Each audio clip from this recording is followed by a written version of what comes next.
خب سلام به همه، خیلی خوش اومدید به یه ویدیوی دیگه از من اسمم پیامه و این چنل درباره افسانه ها و اساطیر. ما توی این چنل سعی میکنیم توی هر دوره به افسانه های یک لوکیشن خاصی وارد بشیم و در موردشون کلی تحقیق میکنیم و اون افسانه ها و جادوها و موجودات عجیب و غریب و جادوها رو میایم تحلیل میکنیم، داستانها و افسانه هاشون رو تعریف میکنیم. اگه از این سری از موضوع خوشتون میاد، همین اول کار حتما چنل من سابسکرایب کنید. ما بعد از گذشتن از افسانه های یونان باستان و افسانه های آسیای شرق، الان وارد افسانه های نورس شدیم. توی اولین ویدیو میخوام یک شماتیکی از کل افسانه های نورس بهتون بگم که اصلا این افسانه ها به چه شکلی هستند، ما قراره در ادامه چه چیزایی رو تعریف کنیم، به چه چیزایی قراره برسیم و منابع هم از کجا هستن. چون که توی ویدیوهای قبلی خیلی ازم پرسیده بودید که منابع چی هستن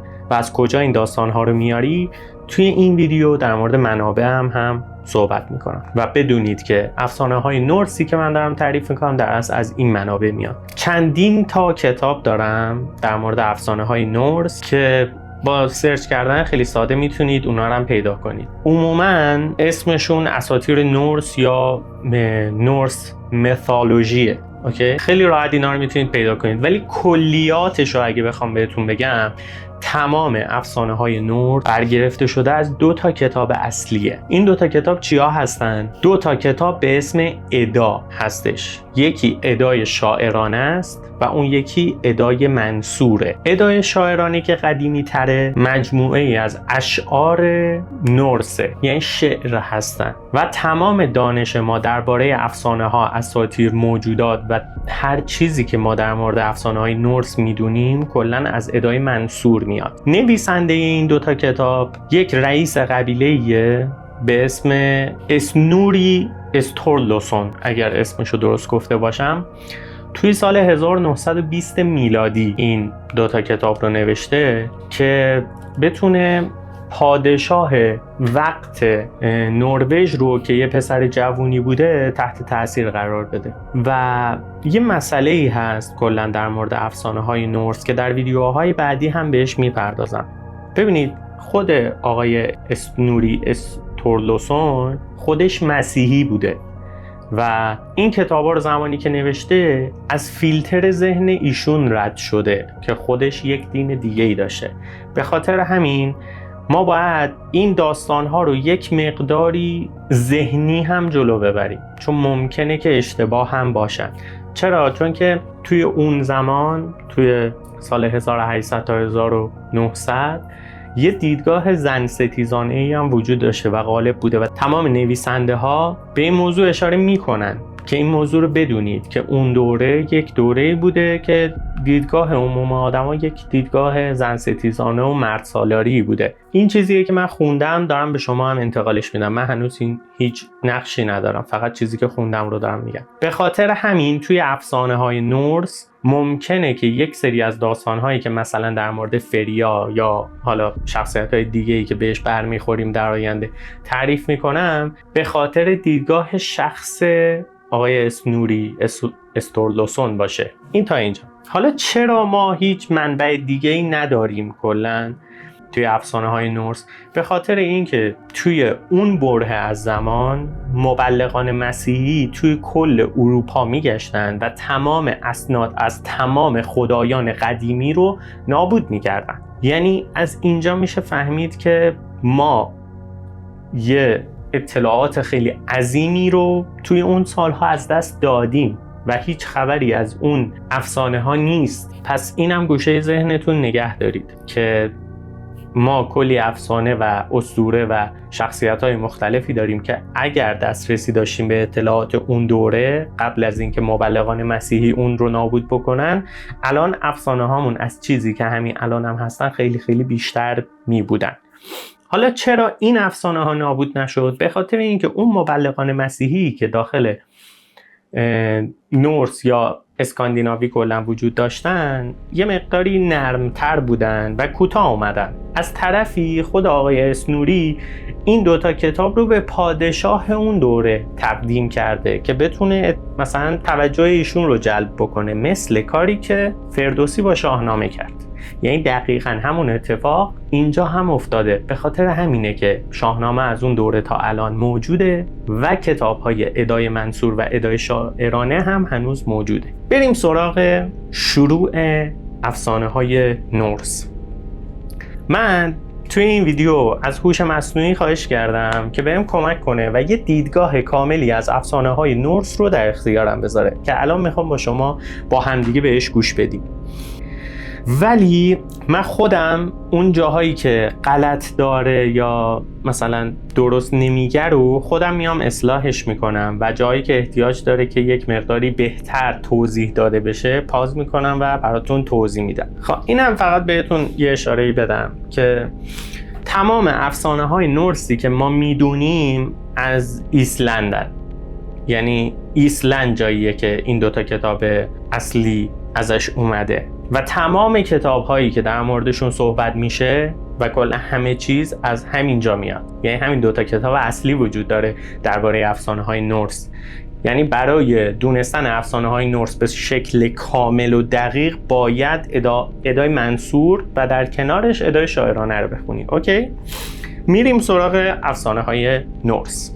در آغاز هیچی نبوده، فقط یه خلای عظیم به اسم گینونگاگاپ، یک خلای خمیازه‌کش. یک خلای خمیازه‌کش. اینجا میگه که در آغاز هیچ چیزی وجود نداشت به جز یک خلأ خمیازه‌کش. دقیقاً مثل افسانه های یونان که اولین ویدیوی چنلم هم هست، میتونید برید بعد از این ویدیو اونم ببینید. ما اونجا گفتیم این موضوع رو که خلأ خمیازه‌کش یعنی چی، ولی تفاوتش با اونجا اینه که خلأ خمیازه‌کش در کنار دو قلمرو دیگه‌ای توی افسانه‌های نورس وجود داشته. در شمالی ترین نقطه قلمروی بوده به اسم نیفلهایم یا نیفلهایم. در جنوبی ترین نقطه قلمروی بوده به اسم موسپلهایم. نیفلهایم که شمالی ترین نقطه است، قلمروی سراسر از یخ و سرما پوشیده شده از یک فضای یخبندان سرد و در قسمت پایینی در موسپلهایم کاملا برعکس میشه، قلمروی جهنمی و سراسر آتش و مذاب. و در وسط اینها همینطوری که اشاره کرد یک فضایی بوده به اسم گینونگا گپ یا گپ گینونگا، یک خلأ عظیم. بریم ادامهش. از یه طرف قلمروی یخ و سرما نیفلهایم، از طرف دیگه قلمرو آتش موسپلهایم و از برخورد این دوتا یعنی گرما و سرما اولین موجود به وجود میاد که یه خدا نیست، درسته؟ یه غول یخی به اسم ymir. دقیقاً اولین موجود یک غوله، یک نیروی آشوبگر. خب اینجا این هوش مصنوعی با اینکه خودم در اختیارش گذاشتم کتاب‌ها رو و اطلاعاتش کاملا دقیق و درسته، ولی اینجا یک مقداری به خاطر حالا تایمی که نمیتونه بیش از حد صحبت کنه یه چیزایی رو از قلم میندازه. میگه که از برخورد گرما و سرما اولین قطرات زندگی شکل میگیره و اولین موجود که یک غول نه خدا به وجود میاد. کاملا درسته و اولین موجود یک غولی است به نام ییمر یا یمیر یا همون ییمر بنیانگذار. خوش اومدید به انیمه اتک آن تایتان.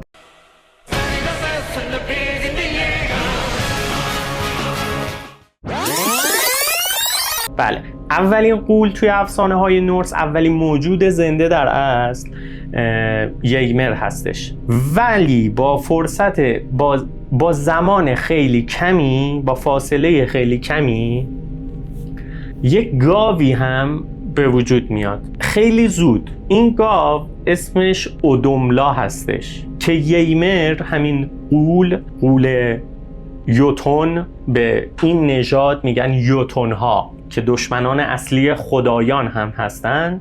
این یوتون ها، این ییمر بنیانگذار اصطلاحاً با خوردن شیر اودوملا که اولین گاو بوده خودش رو سیر میکرده. خود اودوملا با چی سیر میشده؟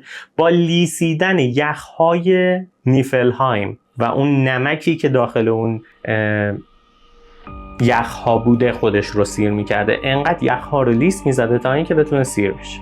من 100% توی ویدیوی بعدی که خودم میخوام بیام این داستان رو تحلیل بکنم که حتما پیشنهاد میکنم اون ویدیو رو ببینید، میام در مورد این قضیه صحبت میکنم، چون خیلی قضیه مهمیه که اصلا چه ربطی داره و اینا. حالا میام بهتون کامل میگم. فقط الان میخوام داستان رو براتون تعریف کنم. اوکی؟ میریم ادامش.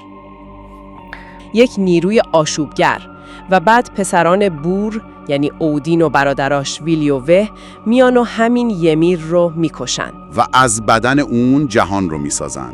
این بخشش واقعا تصویرسازی فوق‌العاده. خلاصه که آره، ymir با شیر اودوملا که یه گاو بوده خودش رو سیر میکرده و اودوملا هم با لیسیدن یخها خودش رو سیر میکرده و بعد از گذشت مدت‌ها ymir میبینه که از بین یخها یک انسان بوری خود ymir به رنگ آبی بوده، تقریبا یک غول یوتون آبی رنگ بزرگ، فوق‌العاده غول پیکر و بزرگ. این گاوه اودوملا هم خیلی بزرگ بوده ولی ymir دیگه فوق‌العاده بزرگ بوده.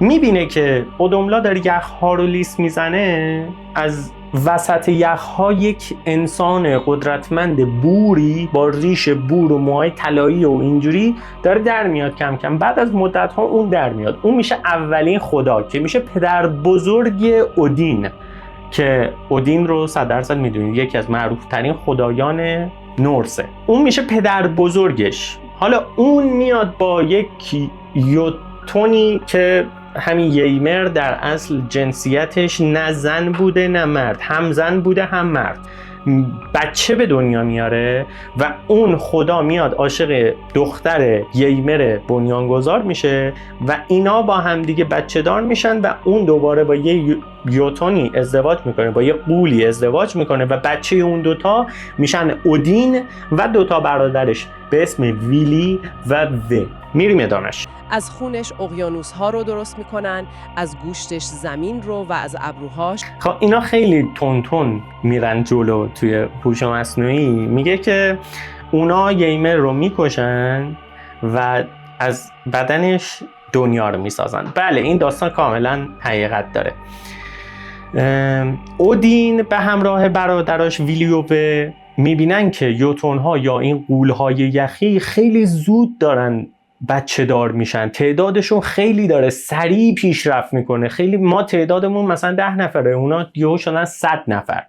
به خاطر همین تصمیم میگیرن برای کنترل کردن نژاد مقابل برن ymir که بزرگترین غول بوده و خیلی زود هم بچه دار میشده، خودش با خودش نطفه به وجود می آورده و غول‌های بیشتری داشته به دنیا می آورده، میرن تصمیم میگیرن این غول رو بکشن.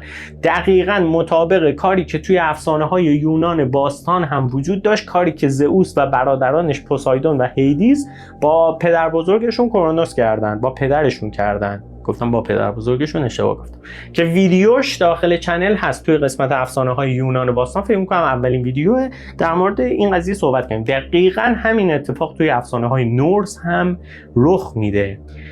و یادتونه چند دقیقه قبل گفتم ymir فوق‌العاده بزرگ بوده. با بدن ymir که یک غول بوده میان میدگارد رو درست میکنن، جایی که ما هستیم. با جمجمه‌اش آسمون رو درست میکنن، با خونش دریاها رو درست میکنن، با استخوناش کوهها رو درست میکنن، با گوشتش زمین رو درست میکنن و الی آخر. بله، از خونش اقیانوس ها رو درست میکنن، از گوشتش زمین رو و از ابروهاش. آره، از ابروهای ymir یه دژ عظیم دور بخش میانی زمین میکشن تا از انسانها در برابر غول‌ها محافظت کنه. به این دژ میگن میدگارد، یعنی دنیای ما، دنیای انسانها. بله، این تیکش رو من یادم رفت بگم که خوب شد اشاره کرد. با ابروهای ymir مثل اینکه مثل من بوده، خیلی ابروهای زیادی داشته.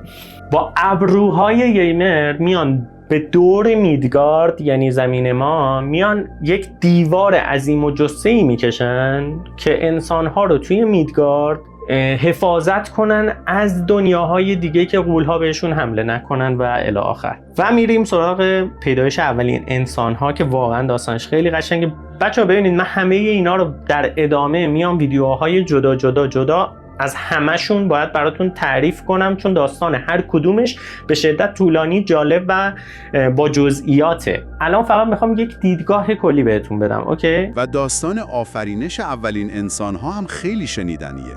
خدایان 2 کنده درخت و تو ساحل پیدا میکنن. بله، یکی درخت زبان گنشوک و یکی نارون. اودین بهشون نفس میده، هونیر بهشون روح میده و لودور خون و حیات. و اینطوری اولین مرد اسک و اولین زن امبلا خلق میشن. نکته مهمی که اینجا هست و برمیگرده به همون بحث نگاه اسنوری، اینه که زن و مرد همزمان و از مواد تقریباً یکسان ساخته میشن. دقیقاً، برخلاف داستان خلقت حوا از دنده آدم. این نشون میده که احتمالاً تو فرهنگ وایکینگ های قبل از مسیحیت نقش‌ها بر اساس توانایی و استعداد تعیین میشده، نه جنسیت. بله، این کاملا درست گفت. فقط اگر متوجه نشدید، کنده درختی که گفت منظورش کنده درخت بوده که بله 2 کنده درخت میبینن این 3 برادر زمانی که داشتن دنیا رو درست میکردن و تصمیم میگیرن که از همین 2 کنده درخت بیان اولین انسان‌ها رو به اسم اسک و امبلا، چه خیلی هم غلیظ میگه امبلا، دقیقاً میان از همونا انسان رو خلق میکنن که برعکس داستان آدم و حوا که حوا از دنده چپ آدم ساخته شد، اینجا از متریال کاملا یکی ساخته میشن. یعنی با اینکه دیدگاه آقای اسنوری استوردوسون خیلی زن ستیزانه بوده، ولی باز اینجا رو ببینید کاملا داره درست و دقیقا طبق قوانین خود وایکینگ ها میاد صحبت میکنه، چون توی وایکینگ ها زن هم یک جایگاه خیلی مهمی داره، خودش برای خودش مستقله و توی جنگ هم حتی شرکت میکنه خیلی موقع و اینجور چیزا هم هست. یعنی خیلی عادی میاد اینجور چیزا رو میگه، ولی حالا به اون جاهایی که دیدگاهی زن ستیزانه است میام توضیح میدم. حالا من خودم زیاد از اینجور چیزا سر در نمیارم، هر جایی که میخونم میگن اینجاش دیدگاهش زن ستیزانه است، من همونجا رو بدون پیش داوری، بدون اینکه خودم دیدگاهی داشته باشم، فقط میام بهتون اطلاع میدم، چون من قصدم فقط گفتن داستان‌ها، داوری این ماجرا فقط با شماست. میریم ادامه ماجرا. خب پس بازیگرای اصلی این دنیای اسطوره‌ای کیا هستن؟ ما 2 گروه اصلی از خدایان داریم، آسیر و وانیر. بله، آسیرها خدایان جنگاورن که تو آسگارد زندگی میکنن. قبل از اینکه وانیرها رو بگم، من بهتون نمونه‌هایی از آسیرها رو بگم. بله، ما 2 گروه اصلی داریم به اسم آسیر و وانیر. آسیرها خدایان جنگاورن مثل اودین، لوکی، ثور و تیر و خلاصه بالدر. اینا آسیرها هستن. و توی قسمت وانیرها ما فری رو داریم، فریا رو داریم که الهه عشق، زیبایی، جادو، و نیورد خدای دریا، باد و ثروت. اینا خدایان صلح طلبن. و اودین و ثور، و حالا من میگم ثور به خاطر اینکه اولش عادت بکنید که اسم اصلیش چیه، ولی ما همون تور هم بگیم مشکلی نداره. تور جزو خدایان جنگاوره که خود تور در اصل توی صدر این جدوله، انقدر که جنگجو و یک دنده و بیکله بوده. میریم ادامه. و وانیرها خدایان باروری و طبیعت. و این 2 گروه اولش با هم جنگیدن ولی بعداً صلح کردن. خب بیایید چند تا از خدایان اصلی رو معرفی کنیم. اول از همه اودین، پدر همگان. اودین شاید پیچیده ترین شخصیت باشه. خدای یک چشم خرد، جنگ، شعر و جادو. بله، اودین واقعا شاید یکی از پیچیده ترین و معروف ترین و خفن ترین شخصیت نورسه که به شدت هم قدرتمند و جاه طلب که نمیشه بهش گفت، جویای علمه، در اصل یک دانشجوی واقعیه توی افسانه های نورس. بچه من اودین رو کوتاه میکنم چون که باید برای اودین یک ویدیوی جدایی ضبط بشه. به خاطر همین اودین 100% اصلا شاید 1-2 تا شاید 3 تا ویدیو بخواد، حتی بیشتر شاید. به خاطر همین اودین رو همینجا کات میکنیم و میریم سراغ ثور. حالا بریم سراغ ثور، خدای تندر. قدرتمندترین جنگجو، محافظ انسانها در برابر غول‌ها. بله، و 3 گنجینه خیلی معروف داره. چکش معروفش، میولنیر، کمربند قدرتش و دستکش‌های آهنی. بله، ثور خدای تندر یا خدای تندر یا تاندر به انگلیسی، خدای طوفان، خدای صاعقه، یکی از قدرتمندترین اشخاص در افسانه‌های نورسه که باز هم کلی داستان داره و توی ویدیوهای بعدی 100% بهش میپردازم چون عاشق داستان‌هاشم و مخصوصا یه داستان خیلی معروفی داره که اینجا براتون این بالا میذارم. زمانی که ضبط شد این بالا اگه کارتی اومد بدونید که ضبط شده. یک داستان خیلی خفن داره که اینجا هست درباره ملاقات ثور با غول‌ها که داستان خیلی خفنیه. من واقعا عاشقشم، پیشنهاد میکنم حتما اینم بعد از تموم شدن ویدیو اگه آماده است برید ببینید. و حالا برسیم به شخصیتی که همیشه دردسر درست میکنه، لوکی. لوکی شخصیت خیلی پیچیده و دوگانه‌ایه. اون از نژاد غول هاست اما برادر خونده اودینه. یه فریبکار که هم به خدایان کمک میکنه و هم بزرگترین مصیبت‌ها رو براشون به بار میاره. اون پدر موجودات ترسناکی مثل گرگ فنریر و مار یورمونگاند هم هست. عجب. بله، لوکی هم یکی از اصلی ترین اشخاصیه که توی افسانه های نورس بهش 100% برمیخوریم و ویدیوهاش 100% میاد براتون. لوکی فقط یه کوتاه میخوام در موردش بگم، اونم اینه که لوکی در اصل یک شخصیه که برای خودش زندگی میکنه، برای عشق و حال و سرگرمی خودش کامل زندگی میکنه. اگر به نفعش باشه به کسی کمک میکنه، اگر به ضررش هم باشه سعی میکنه کمک کنه. چون توی داستان‌هایی که از لوکی تعریف خواهم کرد 100% خواهید شنید که بعضی موقع لوکی گندی میزنه به خاطر عشق و حال خودش، بعد تهدید میشه، به خاطر همین مجبور میشه که همکاری بکنه. و لوکی یکی از بهترین داستان‌های افسانه‌های نورس رو داره که امیدوارم خوب براتون تعریف کنم که کلی با هم دیگه عشق و حال کنیم توی افسانه‌های نورس. اگه تا الان دکمه سابسکرایب رو نزدید، زنگوله رو نزدید، خواهش میکنم همین الان اگر تا اینجای ویدیو لذت بردید این دکمه سابسکرایب رو بزنید و زنگوله کنارش هم روشن کنید تا ویدیوهای بعدی که گذاشتم که در مورد همین افسانه‌های نورسه حتما با خبر بشید و اولین نفری باشی که بیای این ویدیو رو ببینی و ویدیوهای جدید منو ببینی. و خلاصه اینا میریم ادامه. و اله‌ها چطور؟ فریا به نظر خیلی شخصیت مهمی میاد. فریا الهه عشق، زیبایی و باروریه. عرابه‌ای داره که 2 گربه اون رو میکشن. ولی فقط این نیست. اون نیمی از قهرمانانی که تو جنگ کشته میشن رو برای تالار خودش تو فولکوینگ میبره. پس به اندازه اودین در زندگی پس از مرگ جنگجوها مهمه. بله، فریا هم یکی از زیبارویان داستان‌های نورسه که 100% بهش خواهیم رسید. و البته دنیای نورس فقط به خدایون محدود نمیشه.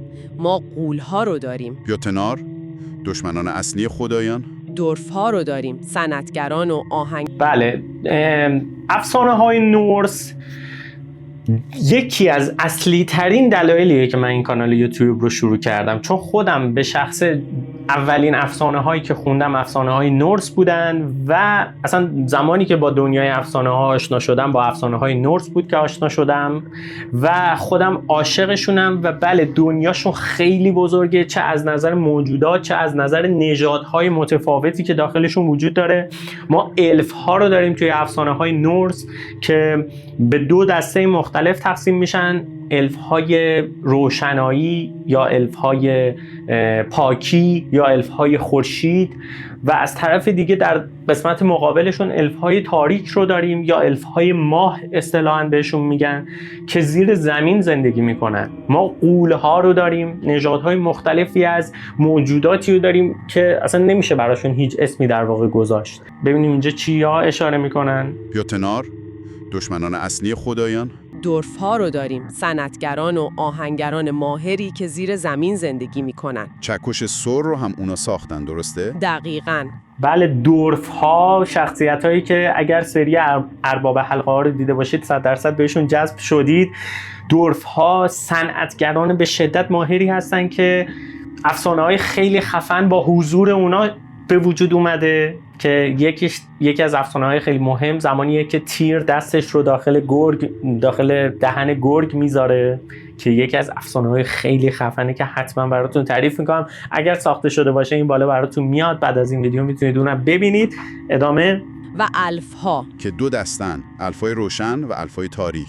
بله، الفای روشن که از خورشید درخشان ترن و الفای تاریک که از قیر سیاه ترن و زیر زمینن. و یه گروه دیگه هم هست که انگار از همه قدرتمندترن، نورنها، 3 الهه سرنوشت. بله، اورد یعنی گذشته، واردینی یعنی حال و اسکالد یعنی بله، من در مورد خواهران سرنوشت نمیام اینجا توضیح بدم، با اینکه اصلا یه ویدیو داریم براش. داخل افسانه‌های یونان مشابه این 3 خواهر سرنوشت اونجا هم بودن، اینجا هم هستن، ولی اینجا جزئیات خیلی بیشتری ما داریم که من داخل ویدیوی خودشون 100% میام توضیح میدم. میخوام جمع‌بندی کنم و براتون بگم که کل افسانه‌های نورس در اصل همینطوری که الان قراره بشنویم یک نمایشنامه 5 پرده‌ای در از 6 پرده‌ایه که الان قراره تعریف بکنن هوش مصنوعی عزیز. و به صورت کلی پوینت این ویدیو اینه که یک آشناییتی بهتون بدم با افسانه‌های نورس که بدونید در ادامه ویدیوهایی که قرار ضبط بشه در مورد چه موضوعاتی کلا. میریم که این نمایشنامه 6 پرده‌ای رو در اصل بشنوید. کل این اسطوره‌ها دارن به سمت یک پایان مشخص حرکت میکنن. بله، برخلاف اسطوره‌های یونانی، اسطوره‌شناسی نورس یه پایان قطعی داره. راگناروک، فرجام خدایان. میتونیم کل این داستان رو مثل یه نمایشنامه 5 پرده‌ای ببینیم. پرده اول آفرینش. پرده دوم عصر طلایی خدایان. بله، تا قبل از مرگ بالدر. مرگ بالدر، خدای روشنایی که نقطه عطف داستان و آغاز پایانه. پرده سوم. بله، پرده سوم که با حیله لوکی اتفاق میفته. بعدش پرده چهارم، دوران آشوب و تباهی بعد از مرگ بالدر. و در نهایت پرده پنجم، راگناروک. با مرگ بالدر یه زمستون طولانی و سخت به اسم فیمبولوینتر شروع میشه. از کشتن مار میدگارد خودش هم از زهر اون میمیره. بله، بعد از کشتن مار میدگارد منظورشون یورمونگانده که اگه بازی گاد آف وار بازی کرده باشید 100% دیدینش.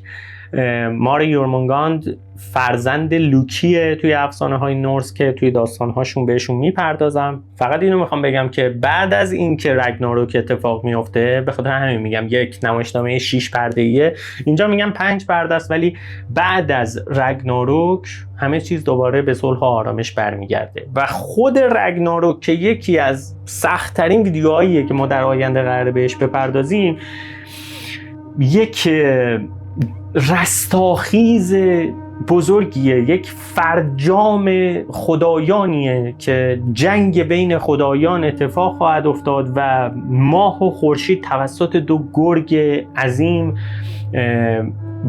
بلعیده میشن به اسم اسکول و هاتی. این 2 گرگ عظیم خورشید و ماه رو میخورن و ستارگان فرو میریزن و زمین میشکافه و مرز بین دنیاها سست میشه. توی افسانه‌های نورس ما 9 قلمرو مختلف داریم، 9 دنیا، 9 جهان مختلف داریم که شما الان تقریبا 3 تاش رو میدونید. گینونگاگپ از بین میره و ما میدگارد رو داریم، نیفلهایم رو داریم و موسپلهایم رو داریم. این 3 قلمرو از 9 قلمرو اصلی افسانه‌های نورسه که هر کدومش داستان، ویژگی و اصلا دما، شرایط و شکل خاص خودش رو داره و فکر می‌کنم تا همینجا کافی باشه. این افسانه‌های یک کلیاتی از افسانه‌های نورس بود که بهتون دادم. امیدوارم که خوشتون اومده باشه. اگه خوشتون اومد باز هم تاکید میکنم خواهشاً از چنل یوتیوبی خودتون از بنده حمایت کنید با لایکاتون، با کامنتاتون. اگر موضوع خاصی توی افسانه‌های نورس هست که دوست دارید توی این ویدیوهای آتی براتون بسازم در موردش صحبت کنم، حتما همین الان توی کامنت ها برام بنویسید. اگر نمیدونید چی بنویسید میتونید ایموجی قلب بذارید، لایک بذارید. اگر سوالی دارید حتما بپرسید. آیدی اینستاگرام هم من براتون اینجا میذارم، اپیک پمی. میتونید از طریق اینستاگرام هم با خودم شخصا در ارتباط باشید. خیلی ممنون ممنون که این ویدیو رو دیدید. خیلی دوستتون دارم. تا ویدیوهای بعدی، فعلا.